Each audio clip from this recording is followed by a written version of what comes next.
દીકરા વિદ્યાકુલ છે, મારો એવો પ્રશ્ન છે કે વિદ્યાકુલ લે તારા રિઝલ્ટમાં કઈ રીતે મહત્વની ભૂમિકા ભજવી? પહેલા તો સ્કૂલમાં સ્ટાર્ટિંગમાં જે મારા લેક્ચર ટોપિક મિસ થઈ ગયા હતા તો મેં માસ્ટર બેચ જોઈન કર્યું. એમાં પહેલાથી બધું રિવિઝન કરાયું હતું કે જે ટોપર બેચમાં જે વિદ્યાર્થીઓ લાભ લેવાનું ચૂકી ગયા હોય છે એ લોકો માસ્ટર બેચમાં ફરી રીકેપ કરી શકે છે. માન કે તું માસ્ટર બેચમાં ન જોડાય તો એનો અફસોસ કરો ને કે ટોપરમાં વેલી જોડાયો તો? સર એનો અફસોસ તો મને થયો હતો, મને પાછળથી ખબર પડી હતી. પછી આઈએમપી બેચમાંથી બી મને પ્રોફિટ રહ્યો છે.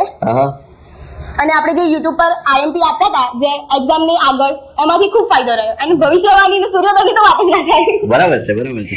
એટલે હા, આઈએમપી ખરી તમને કામ પણ લાગે એ ક્યારે? જ્યારે તમે આખું વર્ષ મહેનત કરી હોય, કન્સેપ્ટ ક્લિયર કર્યા હોય તો. હવે એન્ડ ટાઈમે કદાચ જેમીશભાઈ કે સવાલ હું કામ તૈયારી ન કરી હોય, કન્સેપ્ટ ક્લિયર જ નહીં તો ખાલી સવાલથી કઈ ટાઈમ નથી. જેમીશભાઈ કે હું આખું વર્ષ રખડીશ, મજા કરીશ, વિદ્યાકુલ ગુજરાતી છેલ્લે આવશે, આપણને આઈએમપી આપી દેશે ભવિષ્યવાણી અને સૂર્યોદયમાં, આપણે ટોપ કરી જશું. એમ નથી થતું, એમ નથી થતું.